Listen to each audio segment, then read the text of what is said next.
Hi. Today we have with us Yash Bhamare. Is that pronounced well? Yep, it is. Yeah. It is. Okay. So Yash is visiting, I would say, or being here for long term for um, a position as a program manager, and then becoming a official program manager, like when you graduate. Correct? Yeah, I think that's what I'd like to do. The role that I'm doing right now is I'm actually doing an internship Yeah. as a program manager intern, and hopefully I can translate that to a full time position. Is that you think you made the right choice as a profession? That's a tough question. Oh, you don't like? Especially, Do you like it or you don't? no, I like it. I like Oh, it. you do like it. No, Okay, like as like as an occupation. oh yeah, I love it because so essentially I would say as I've grown up, I kind of have two areas that I'm very into. Yeah, One is like the STEM field, which is like math, science, engineering, yeah. the technical aspects of. I'm especially interested in data analytics, Hmm. and the other side is helping people. I've always enjoyed working with people, motivating people, leading people. So I first thought, what could I do to kind of combine both of those things? And I thought program management was a good fit. Although I don't get to do some of the more technical things on a day-to-day basis, I still Oh, get to to work with. look at what other people are doing. Right, right, Yeah, so it's important for you to understand what they are doing in order to manage them. exactly. Yep. Okay.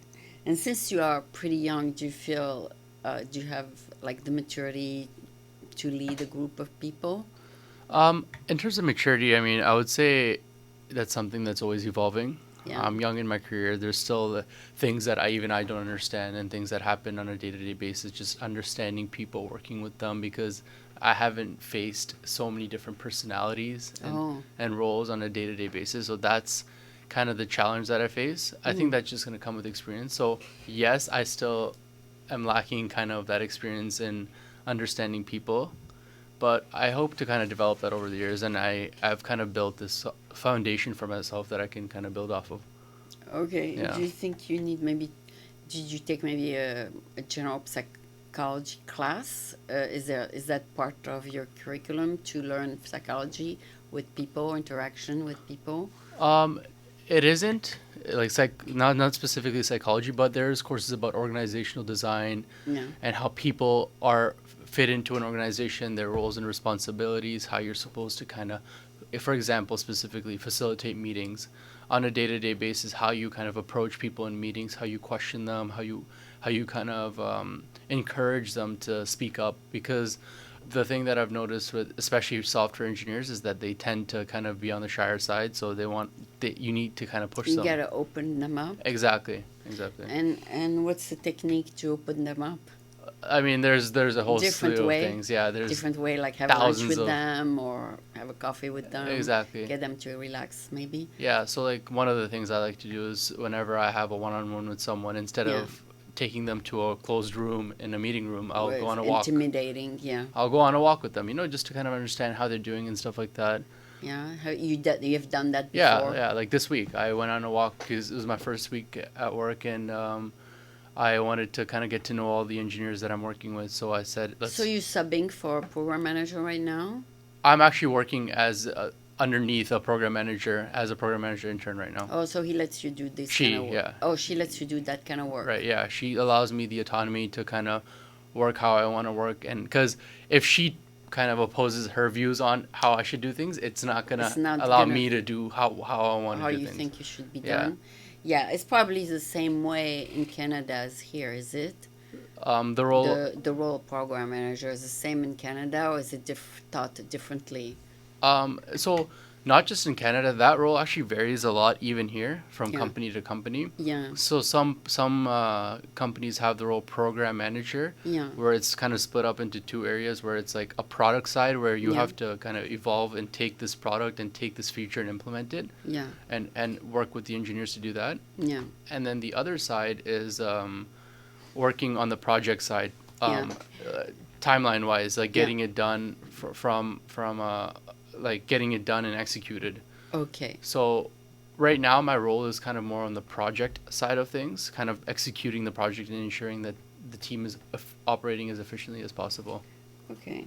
So this is kind of a new profession that's developing in the modern world, I would say. Hmm. Those jobs did not exist maybe 20 years ago or maybe 50 years ago. But this idea of creating projects is a modern idea. And I heard that people just create projects. Do you know how they come up with the project? In today's day, it's a lot of innovation. People, depending on the scale, the scope of the project, it depends on what customers' needs are.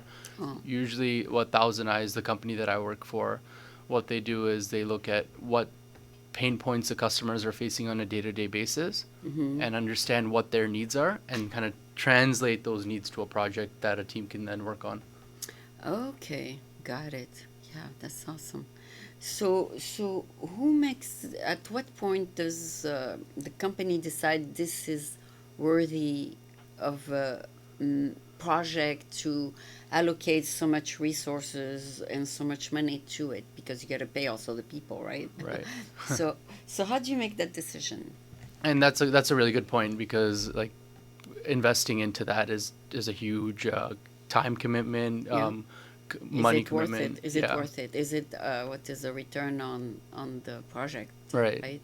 So how do you then measure that? So a lot of companies these days try and make data driven decisions. They kind of look at their customers and their landscape and look at the market that they have control of. Yeah. And they say, okay, we have a vision now to kind of expand our market and kind of reach out to X, Y, and Z customers while still keeping true to the customers that they already have. Oh.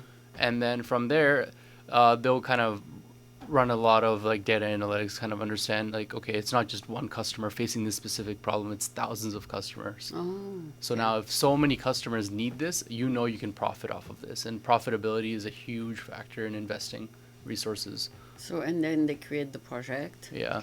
and so that's for. I assume you work for a medium-sized company right now. Yeah, I would say it's at about 300 employees worldwide. Yeah. So they have offices in New York. So they're still developing and creating projects. Yeah. There's project across all of engineering. Mm-hmm. So how do you know if that project is not happening also in New York?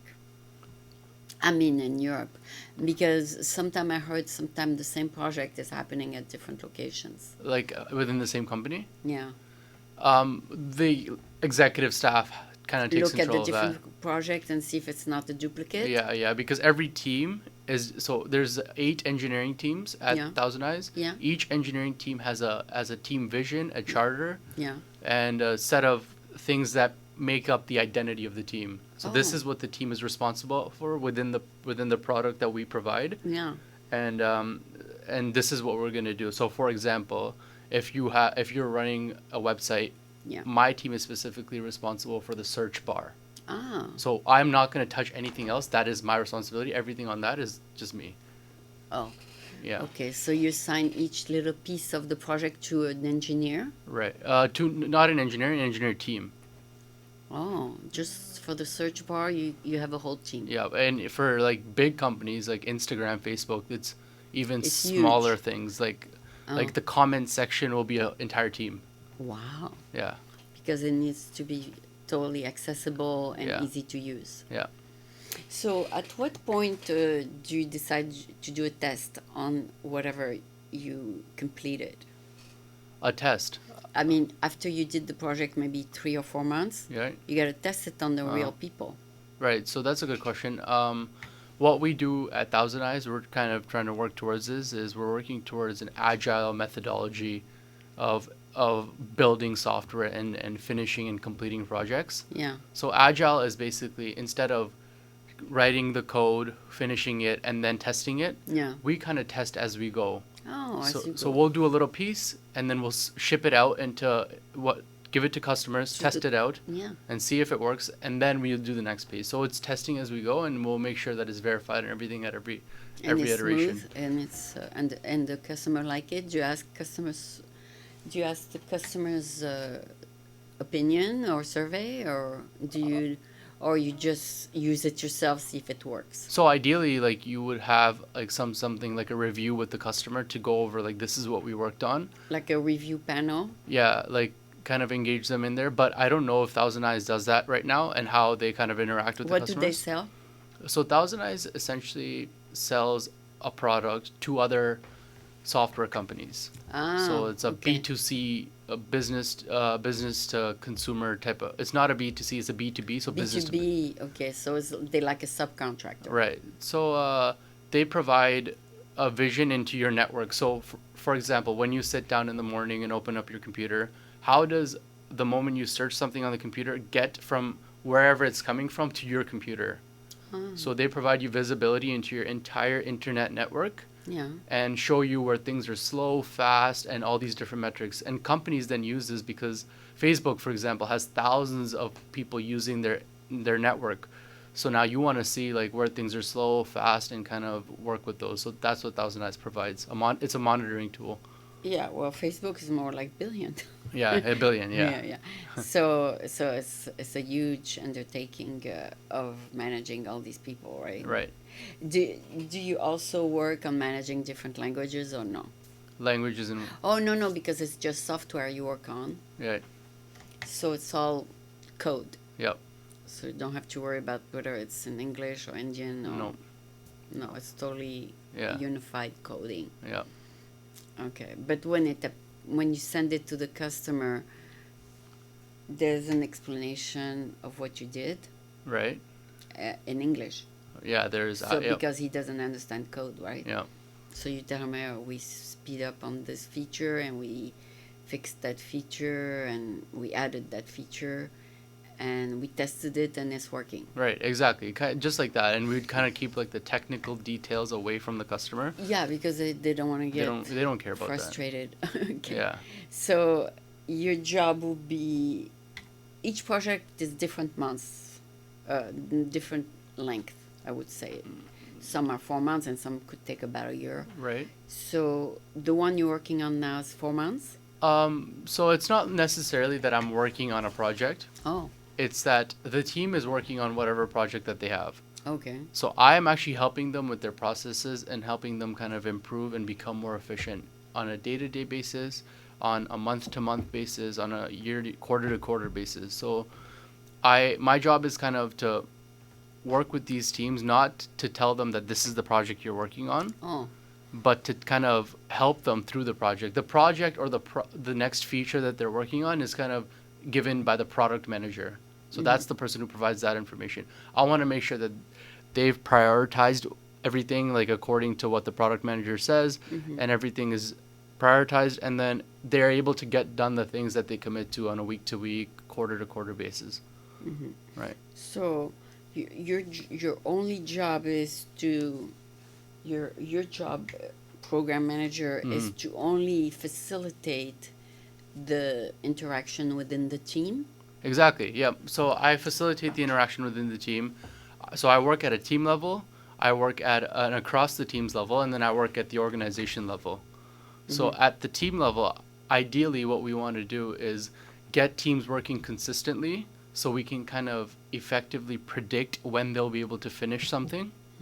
And then we can kind of look at this as an organization and be like, you know what, now we know what teams are able to complete what in what time span. Now we can kind of fill in different projects at different times to create the most business value.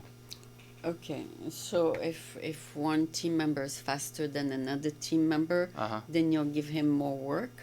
Not necessarily. It's never looked at on an individual level. It's always looked at a team by team level. Okay. So you could say that, oh, this team is able to provide this feature within this time, but this team is saying, you know what, we don't have enough time. We won't be able to be done this by this time. So then, as the business, you make that decision. Let's put our resources into this project and get this done because at least this will be done. Okay, but since you're working with a budget, it has to be done by a certain time? It could be two things. So one, it could be fixed date, so they have to finish it by a certain time, or it could be fixed scope, which means we have to get this much of it done. Oh. So. And then if it's not finished, you add money to it? So if something doesn't finish when you expect it to, which happens all the time, Yeah.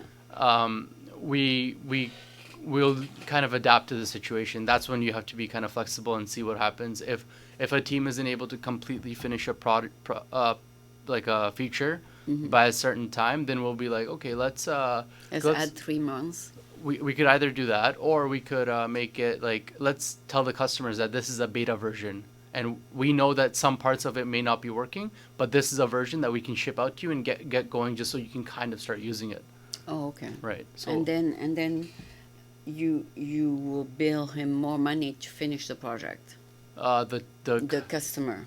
I mean, the customers already probably paid this much amount. They don't pay essentially for the project. They would pay for the product itself. And Okay, so you give them an idea of how much it's going to cost. Yeah, exactly. But you, as a program manager, are you concerned about time frames? Oh yeah, for sure. Like, I'd like to. It's always kind of something that we have to look at. We have to understand when things are going to be finished and why they're going to take longer than expected, and make decisions on a day-to-day basis based on time frames. Okay, to go back to my initial question, in a team, you have some people who code very fast, and some people are slower, and some people who are medium, Right. or average. So how do you? So if someone can do the work in 2 hours that another person take 8 to 16 hours to complete, so are you gonna let the person rest the rest of the time, or you give him other project, so if he's fast? Right. That, I think that's a great question. And that's what this whole agile methodology, or more specifically Scrum, helps Yeah. with. Yeah. That's what it's called, Scrum. So basically, if someone is more experienced on the team, which always is the case, there's always a technical lead on the team who's able to complete tickets, or Real quick. right. So they're able to finish things faster than others. Yeah. The way we kind of look at it is that, for example, if you were to look at a basketball team, Yeah. on a basketball team, there's always a star player. Oh yeah, he can pick up things real fast. Exactly. So he's able to kind of dominate the game. He's able to help the teammates out. Yeah. So the way we kind of do that is that we know that developer, or whoever exists, maybe one of them, two of them. Yeah. But the way we always look at it is we'll never like point that out. We'll always work in a team setting. Oh, okay. The team is always kind of pushing towards some goal that they have to finish, and they will try and get there on a week to week basis. So every week the team in itself will self-organize and set a goal. We need to finish this. And so we don't even take into account that, oh, this person is able to do more or less. That's like kind of subconsciously taken into account, because as the team's the rate at which the team's able to complete work is higher, because the person that contributes more is able to do more, right? Yeah. So when they start working, they don't say like, you're gonna do this much work because you know more. It's you pick off. You have like a set of work that you've committed to as a team. Yeah. Everyone just picks off the top and does whatever's left. Once that's done, you pick up the next thing. Oh, okay. So let's say you have a team of 10 coders. Right. There's one that's really fast. Is he the team leader kind of thing? If he's really fast, I mean, technical lead in terms of responsibilities and like, getting that role, it really depends. It depends on how they're able to work together with the team. Oh, or their help leadership. the other members of Exactly. the team? And their understanding and their contribution and stuff like that. So it really varies. It's not necessarily the person who contributes the most. Okay, well, as a team, do they work in the same room? No. Oh yeah, they're co-located. They They're in the same room, yeah. Yeah, so they're in front of their computers coding, Yep. and then one is done. Can he take the rest of the day off? No. No, I he mean, can't. he can't. He has to No. keep working. Yeah, because when you're done your work, or like your task, Yeah. there's something else in something that we call the backlog. Oh, he So can pick up. You the pick next up the next task. thing in the backlog and you work on that. Oh. Yeah. So some things he might be very familiar with, and something he might be slower at. hmm And the project manager, is that the guy who gives the project to the team? He's gonna kind of pick up who has strength in certain areas. So the way we like to build engineering teams is that we try and make them cross-functional, Yeah. which means everyone can do anything. Oh, really? So, yeah. So we try, but again, as much as that's the idealistic state, that's Oh. not realistic. Okay. So there's cases where someone is an expert in this, someone is not. So, but we try and, as program managers, create this culture of cross-pollinating knowledge within team members. So sometimes we'll say, you know what, just because you're not as experienced and you may take longer at this task, take it on, and then have someone else help you with this task who is more experienced, and then Later. right. So then that kind of builds up that person's knowledge, and over time, the team is able to become cross-functional. Okay. So there's never an instance when one team member will slow down everybody. It's tough to say. That does happen. I have seen that happen, but you try and avoid that because you always try and say, you know what, as a team, what are we doing to improve ourselves? We'll never point out that, oh, this is the person. This is the person. Oh, Yeah. okay. So you gotta help that person. Yeah. Okay. And when you hire based on their knowledge, not on their speed. Yeah, like knowledge speed, they're kind of intertwined. If you're able to understand, if you know what you're building and the specific thing, then you're able to kind of do it faster. Is it true there's a website where they test the coders before they hire them? Test coders. The coders, to make sure they know how to code before they hire them. So in terms of like interview process, Yeah. software engineers are interviewed in different mediums, different ways, depending Yeah. on the company. Yeah. So an example of a typical interview for a Facebook software engineering intern Yeah. is usually like 3 rounds. So the first round, they will do a coding challenge. So you'll be given a computer, or you can bring your own. And code something. Right. So they'll give you a problem to solve, and you gotta solve the problem. Okay. And then the second will be like you'll meet with the dev team lead, the engineers, and stuff like that. Okay. So first, the technical knowledge is very important. Right. 100%. 100%. But in your case, since you are only a program manager, they didn't test you, did they? No. Because your job is more like the guy who makes everything smooth Right. and friendly and pleasant. Right. Because it's hard to work in the same room with the other people. Yeah. Because where I go to work, sometimes I see 4 people in a small room. I say, my God, I wouldn't be able to do it because I would go crazy. Yeah. You know. But some people are just tough enough to do that. Yeah. Yeah. It's nice, at least in our office, is like we have an open space. Oh, you So can like move everyone's around a little bit. Yeah, like I'll go work in the kitchen area, on the couches. Even the team members do that. Like we have the freedom to Oh, yeah, work they don't wherever. have to sit Yeah. at the But our cubicle. desks are we don't have cubicles. We have like open desks. Open desk goes Yeah. on. So, yeah, okay. It's not too bad. But if you need a little bit of quiet, you can go to the kitchen. Yeah, yeah. Or even go into a room by yourself if you really want. Oh, really? Yeah. Okay. Because in a team, not every day you're in the best of moods, right? Yeah. Because some days you wake up in the best of moods, the best of health, the best of Yeah. everything. But one day you wake up, you're not totally all there, but you still show up for work and you need maybe a little bit more space and you may be irritable or whatever. Yeah. So the program manager would need to identify the person who needs quiet or something like that.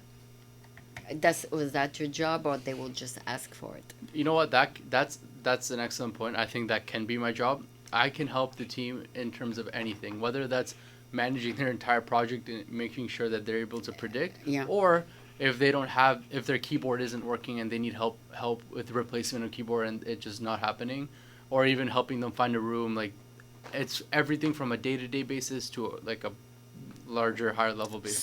Solve every little problems. Yeah. Is your job. Yeah, outside this actual software coding part.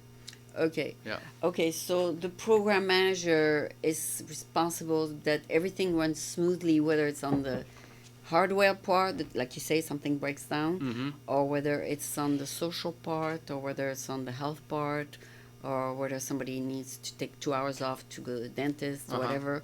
Your job is to say, okay, go to the dentist, but come back, work a couple more hours.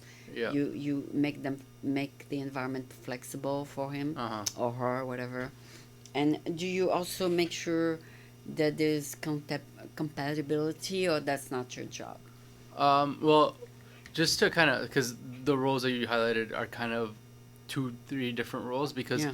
there's a role of engineering manager Yeah. who manages the engineers. Yeah. who kind of takes care of like hours and pay and all that stuff and like actually evaluates performance. Yeah.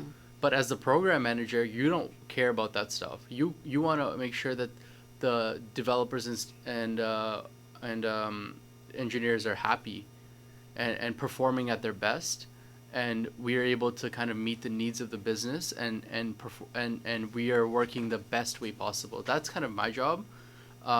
So I'm not actually directly managing software engineers. I am there managing the program. The whole thing. Yeah. So the direct responsibility of managing the engineers is the engineering managers.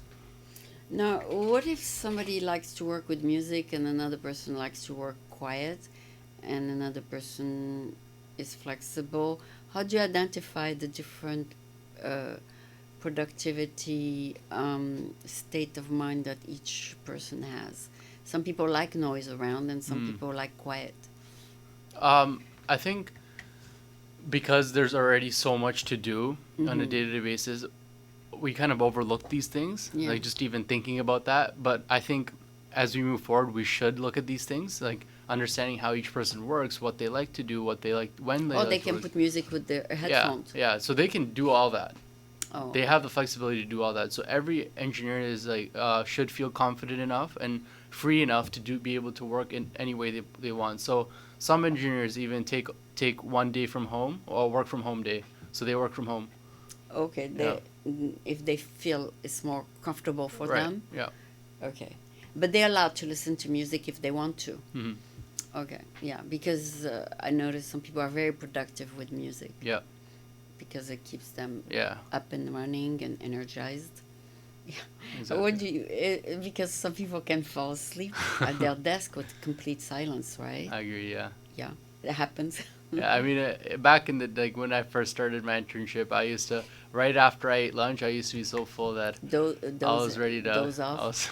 I was ready to Yeah, call it a day. it's true. After a heavy lunch, the natural state of the body is to sleep. Nap. Yeah. Yeah, so it's better to take a light lunch actually, and then eat have or small little snacks after. Yeah. So that you're not so heavy that you need to go. There, some companies actually do have nap little rooms. Pods. Yeah. For pods. Which like, would be amazing. I might But- overuse it. you may, but there is a study that said that if you take 15-minute nap, you're actually more productive after. Okay. And I it's- need to. It is recommended.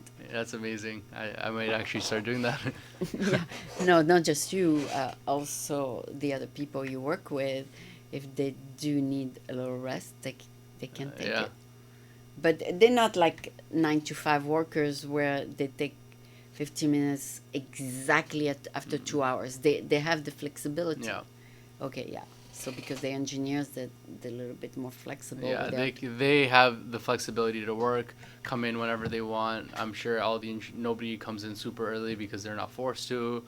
They leave when they want. You don't really see anyone being forced to stay overtime, anything like that, and take breaks exactly at these times. Yeah. So yeah, they're given a little bit of comfort, Exactly. and flexibility. Yeah. And also, some people might be single, and some people might have families to like pick up the kid after 3 or something. But those are consideration for you as a program manager. You got to check if the person has obligation at certain times, and he wants to come back later, or do they? But since they have flexibility, they don't even need to ask you. They right? don't exactly. They don't even need to ask you. Exactly. Okay. So you're on the floor, and you are the guy who keeps the family happy, right? Yeah. So what do? You also provide a little bit of a drink or a snack or something? I mean, in terms of organizing socials, one of the things that we like to do is anything that we implement or think of, we try and get the team to do it. Oh, not you. Okay. Exactly. So we will, because in the whole like agile framework, the team is self-organizing and they don't necessarily have managers telling them what to do. Oh. So anytime we have ideas, we'll be like, we think you should do this. I won't sit here and be like, you need to do this. Oh, okay.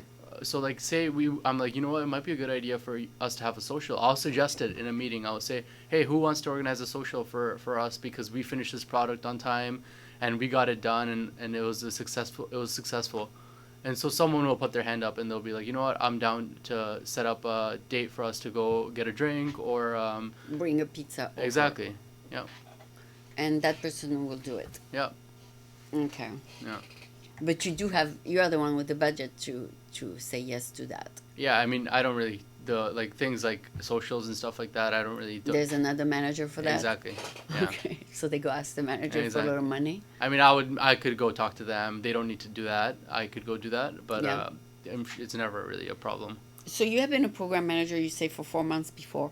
Well, similar position, not necessarily a manager. I was a agile coach. Mm-hmm.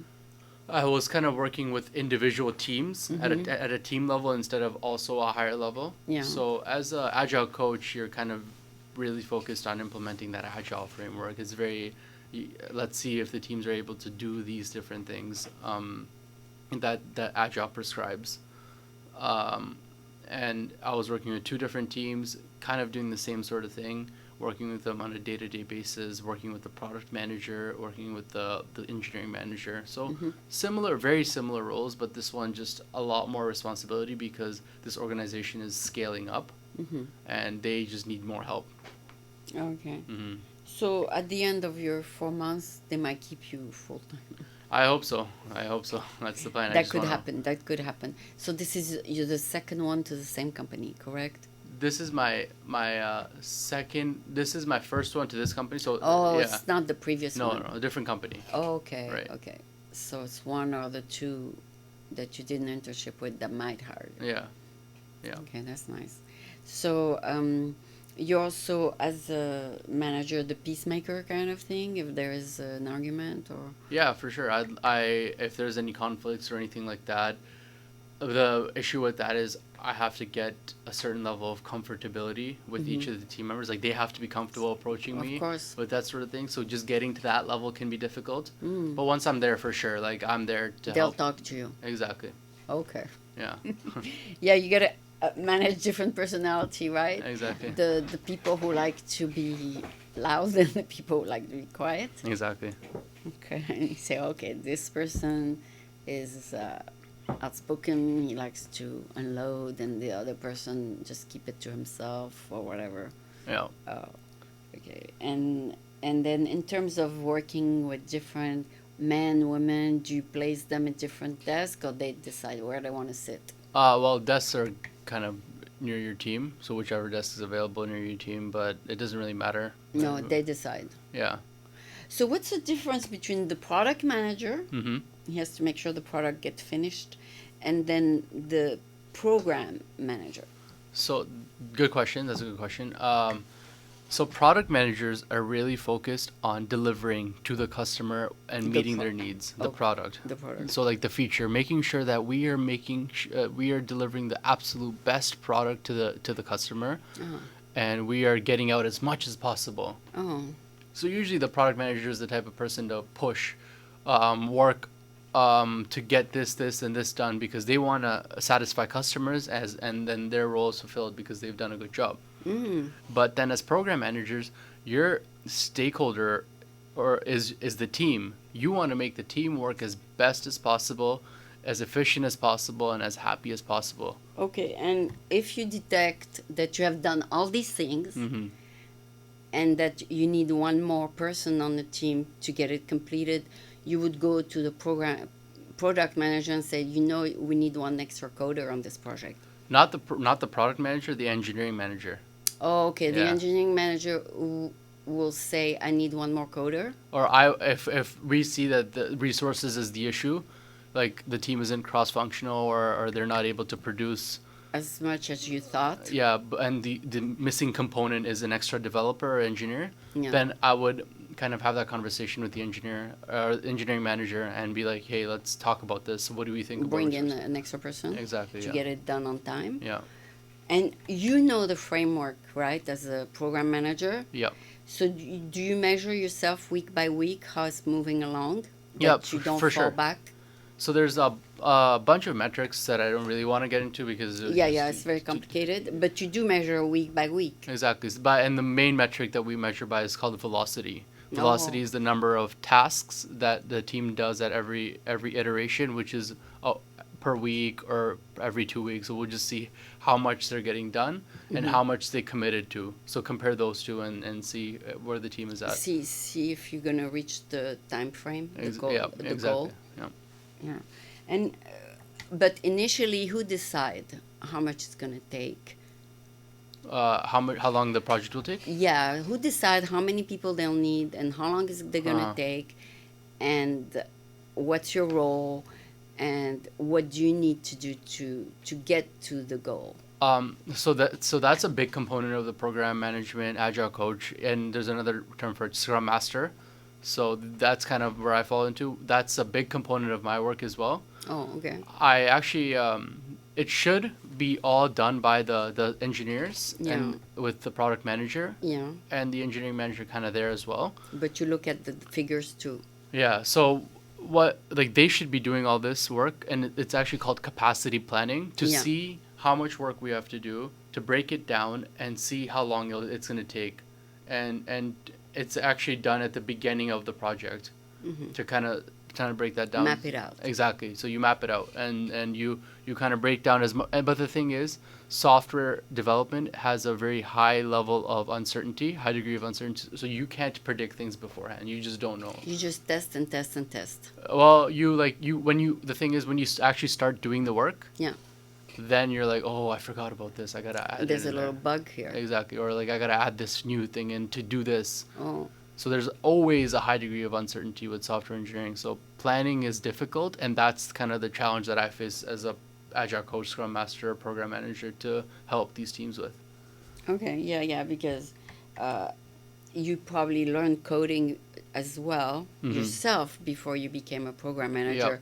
So there's some program that you have to debug and debug and debug, and some others that run smoothly. Yeah. So those that you constantly need to debug is because the other components are not working as you see it's fit, Right. right?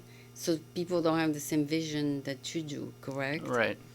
So the others, if you're on top of it, you're gonna tell the others, hey, we should do the whole thing this way, right? Well, I never tell the team to technically implement Okay. because there's tech leads, engineers on the team. They know how to build it better than I do. Okay. So I don't really help with that. Yeah.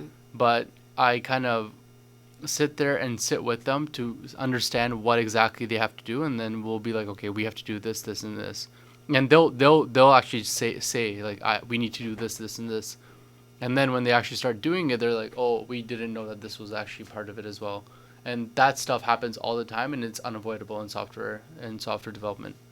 Okay. So no, because especially if it's part, like you say, of a super big project, you didn't think like the person who built the other project, or you didn't think like the guy who built all these little projects. Yeah. And how they're gonna connect together. Yeah. Correct? They gotta connect together. So there might be a bug there, and then the guy who oversees the whole thing is gonna detect it. Exactly. Yeah. Yeah, but your job as your own little project, your mini project, or what do you call it, part of one super big project, Yeah. is to make sure that that part is functional and relate to the others, Right. to the circuitry. Yeah. So so like in terms of dependencies, so that's what that is like. If there's 2 or 3 projects happening at once that are all related, so now you need to make sure that this person gets done this thing before this part one. because you need this for this. To fork. Exactly. So that again is a very big challenge in organizations that are scaling because it's tough to plan across teams like that, and tough to like capacity plan. And you see if this one is working fast. Exactly. So it's very difficult to do that. I don't think or even like some of the teams that I'm working with right now are fully like mature at doing that. So that's something that I'm even understanding how to do well. Yourself. Yeah, exactly. Because because you just started on this project Exactly. and you don't know what your project personally depends on which other project. Yeah, exactly. Yeah. And what if you're happen to arrive halfway and you say, "Oh my God, we forgot Yeah. that this other things need to work first," or how are we gonna connect to that other thing? Or, Well, the software engineers are usually pretty good. yeah. Pretty good at figuring out which teams are dependent on what, and like this will have to be done for this to work. So Mm-hmm. they're usually pretty good with that. They communicate. Yeah, exactly. So, but it's more of like, are you able to now do it when you said you do it, Mm. and get it done before this? So that's kind of what they're working towards. And so far, a lot of the projects that the teams at Thousand Eyes have worked at are usually just team related. So maybe one or two teams might be involved, but aside from that, they've done a pretty good job with kind of figuring it out and understanding what dependencies are involved. And you sometimes have instance where a coder might be in another area, helping your team in San Francisco, In another area. and then like he's located at another location. Um, yeah, that happens sometimes. I think that a lot of the teams at this company, at least, are all in the same location. Hmm. So they're all So that's good yeah, exactly. It's a huge advantage. because you don't have to communicate online or Yeah. anything. You can just organize a 15 minutes a day Exactly. meet up. But at the previous company I worked at, every team was distributed. Oh, so they were at different places. Yeah. So someone was in Toronto, someone was in Minnesota, someone was in Phoenix, someone. So what did you have like a platform to meet? Yeah, exactly. So every room had the company actually had a culture of this distributedness, and everyone was very conscious of it. So every room had a meeting, a video call set Available. up. Yeah, so Zoom is what we use in a lot of tech companies. Um, Set that up. Everyone gets on the video call. Everyone can see what's going on, and to be honest, the teams there were very mature and very understood the whole agile framework pretty well, Yeah. and they're able to work through the whole distributedness. Okay. Yeah. So you don't have instance where say an engineer say I'm getting to more work than this other engineer. There's never a conflict about that. They all agree that the part of their job is just as equal as the guy next to him. Yeah. Yeah. Something like that. Yeah. Usually that's never been a problem. If that is, it's pretty easy to solve. Kind of drive the team towards a more team-driven goal instead of an individual goal. Oh, okay. Yeah. Okay, so one will help the other. Yeah. Okay, so that's good. Team is called like team effort kind of thing. Yeah. Exactly. Team game. Yes, so you probably need to, as a manager, need to watch basketball so you'll understand teamwork. Exactly. Yeah. Are you working on? Did you ever work do sports in the team? Yeah, I mean, I've been very involved in sports. I played basketball earlier. I've played tennis. I had the opportunity to play football. I play in intramural sports all the time at university and stuff like that. So I think a lot of my understanding of how to coach teams, how to work with teams has come from that, because Okay. as an athlete you're always competing, you're always understanding how to work together. Okay, and you help the other. Exactly. Not because you want personally to win, but because you want the team to win. Exactly, especially in a sport like basketball where you depend on four Everybody. other people. Exactly. Yeah. So that's good. That's good that you got that training. And to go back to the beginning of our conversation, you were trained in Canada, but in here, Hmm. United States, it's the same mind. I mean, do you manage people differently in the United States, or is it the same? In terms of culture, pretty much the same. Yeah. Yeah, like the It's people here. not a different management style. No, not across Canada to U.S. It's pretty much the same. Yeah, because Canada learned from US and vice versa. Exactly. They meet. Yeah. They constantly hire each other, kind of thing. Exactly. Yeah. Oh, okay. Yeah.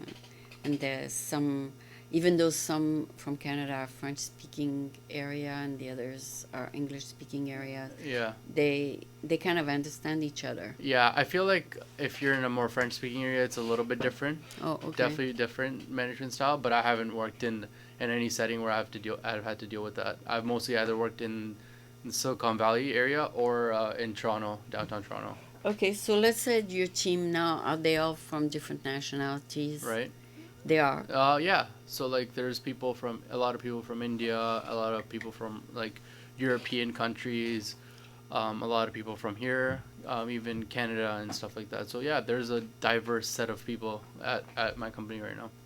Okay, so you have to understand a little bit their culture, I For sure. assume. Yeah. Oh yeah, but there's one thing that you might want to worry about is, are they allowed to discuss their compensation between each other?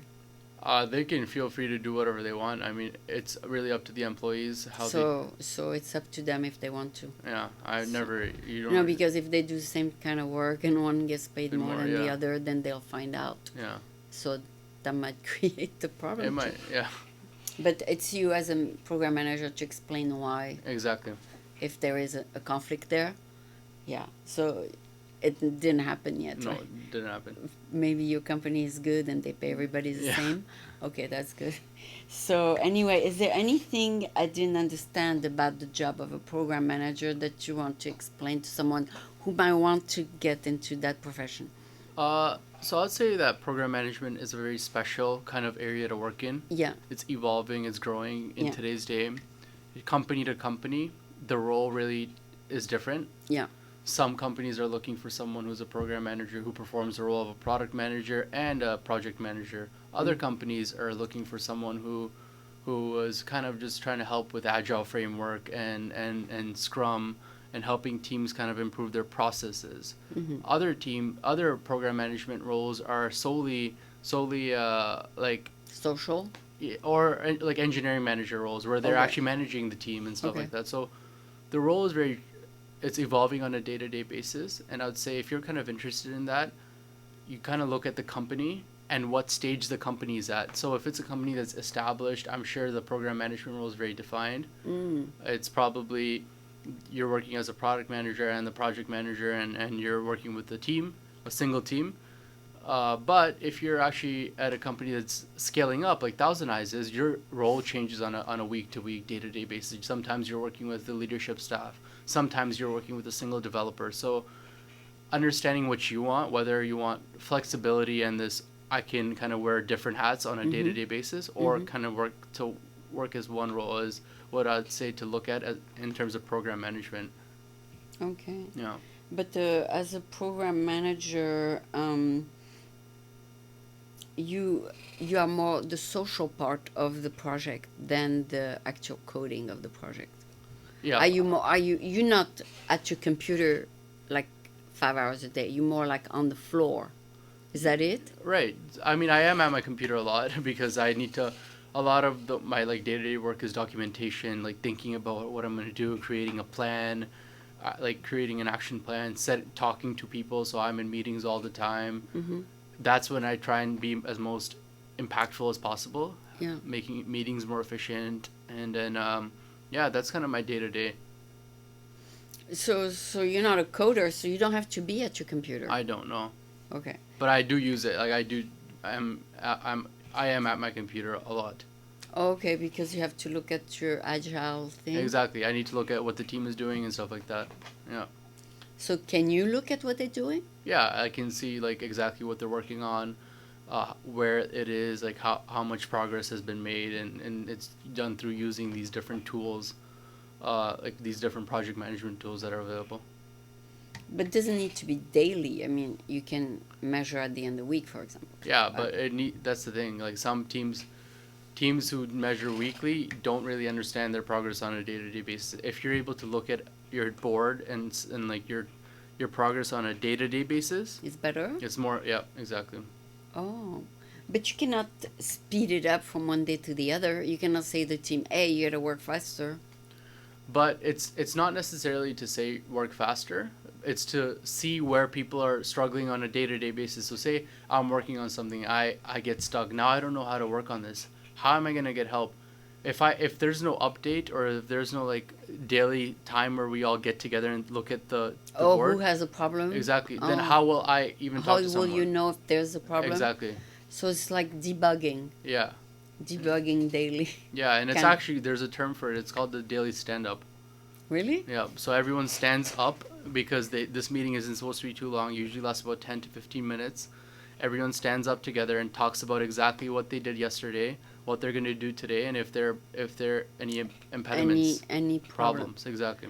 Oh, and if there is a bug in their program, then they'll ask the help of the next coder. They'll ask someone to help. They'll be like, "Oh, I need this done this way. Can someone tell me what to do?" And then they'll be like, "Okay, after the meeting, let's get together and talk about it."